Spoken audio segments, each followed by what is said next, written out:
Tao po. Butchoy! Sino ba yung kumakatok na yan? Napakaingay. Andyan po ba si Butchoy? Oo, andito. Butchoy, tawagan Tenten. Butchoy, tara. Manghuli tayo ng gagamba ngayon. Tara, marami. Ay, hindi. Matulog muna kayo. Pumasok ka dun, Butchoy. Puro kayo gagamba. Matulog dun. Kamusta mga kaibigan langgam? Gusto ko lang ikwento ang childhood memories ko sa inyo. Pag kasi naaalala ko parang bumabalik ako sa pagkabata. Isa sa lagi kong kalaro nun ay si Butchoy, yung kapitbahay namin. Madalas na ginagawa namin nun manghuhuli kami ng gagamba. Mangunguha ng kamatsili, maglalaro ng text, jolens, pogs, laste, at kung ano-ano pa. Sige, labanan mo. Huwag ka papatalo! Ayan na! Panalo gagamba ko, yay! Daya naman ang gagamba mo, Tenten. Parang si Manny Pacquiao, ang lakas sumuntok. Noong elementary naman ako aside sa text, pogs, laste at jolens ay mahilig din kami magpustahan ng pera noon. Alam mo ba yung huhulaan mo kung anong year yung barya? Tapos pag nahulaan mo sa'yo na mabawunta ang barya? Ha. Sigurado ako hindi mo to mahuhulaan, Tenten. Basic. 1995. Yes! Panalo ko! Ang daya mo naman, ayoko na nga. Noong elementary din ako ay nilalakad lang namin ang school noon. Ang hindi ko makakalimutan na happy memory ko ay yung pag-uwi na kami ng bahay galing school. Para kami nagrarally sa daan kasi halos lahat kami ng mga kaklase ko at kaibigan ay naglalakad lang. Siyempre masaya kasi habang naglalakad ay naghaharutan at nagkukwentuhan kami. Tara, dalian natin maglakad para maabutan pa natin ang Doraemon. Tenten, may aso sa likod. Takbo! Run.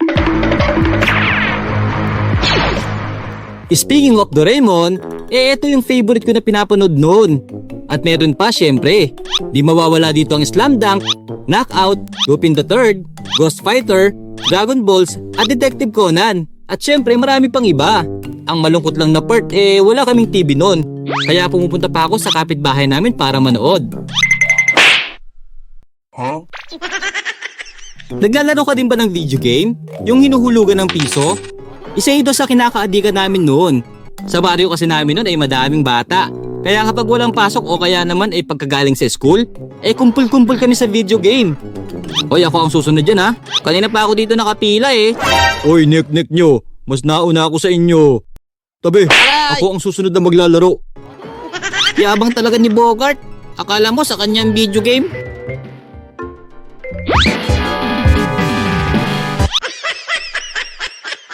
Talo si Bogart. Di ka naman pala marunong Siyempre, di ko makakalimutan ng Game Boy noon. Ito talaga yung masasabi ko na kinamulatan kong laro. Kasi dati nung nausong family games, hindi naman ako nagkaroon noon kasi alam mo naman na puro lang kami. Kaya nung nagkaroon ako ng Game Boy, sobrang tuwan-tuwa talaga ako noon. Uy Butchoy, tara kila Not-Not. Ihiram na ako ng bala ng Game Boy. Sige, pero pahiramin mo ko ha. Siyempre naman. Hay! Sarap talaga maglaro ng Pokemon. Sabi mo, papahiramin mo ako. Puro ikaw naman ang naglaro. Tambay din ako sa bilyaran sa baryo namin noon dati. Nag-aabang kasi ako na maglalaro at magpupustahan para maging spotter. Siyempre, alam mo na, para kumita ng pera. Foul! White number 10! Oy, teka, bakit ginawa mo naman basketball yan? At siyempre, hindi ko makakalimutan kapag may handaan sa baryo namin. Katulad ng birthday at fiesta, hindi ko nga alam pero ang sarap-sarap ng pagkain nun. Lalo na yung sopas. Yum. Pag nga birthday ng isang kaibigan ko talagang di mawawala ang sopas. Pambansang handa na yata ang sopas sa amin. Nakakatuwa kasi pipila kaming mga bata nun, tapos may hawak kaming tasa. Oy Bogart, pang ilang ulit mo na yan Ano ka? Kakarating ko lang kaya. Kakarating daw bakit meron kang sopas sa pisngi mo? Oy, Not. Bakit mo ba ako nilagyan ng sopa sa pisngi? Hindi naman kita nilagyan. Eh, totoo naman. Kanina ka pa kumakain. Nakakasampung balik ka na nga dito eh. Huwag na kayo mag-away dyan. Ang gawin nyo na lang ay mag-subscribe kayo sa aking YouTube channel, Kuya Tenten Animation. Ayos nagpo-promote ko pa. Sige, magsusubscribe ako. Basta huwag mo na akong sisitayin ha, kasi favorite ko talaga ang sopas. Nung bata din ako, mahilig ako mamulot ng palay noon. Kasi nga dahil maraming bukid sa lugar namin, yun na yung naging pangunahing hanap buhay ng mga tao sa amin. May dala lang akong sako noon, tapos mamumulot kami ng palay. At ang pinakamasayang part, syempre magkakapera ka. Ay, Tenten! Asan na ang pinagbilangan ng palay? Eto po. Bigay mo sa akin yan. Para may babangunin ka sa pagpasok mo bukas. Scam na naman yan. Pinuha na naman ng pera ko ni Aling Bioli.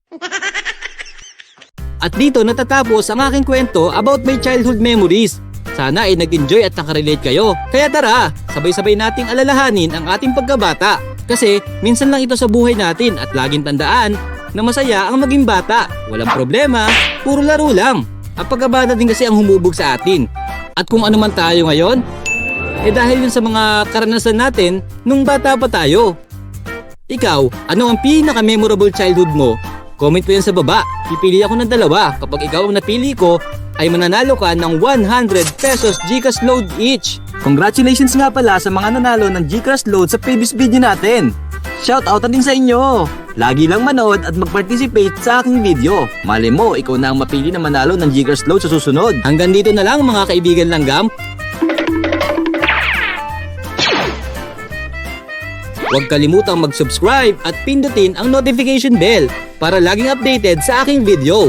Boboy!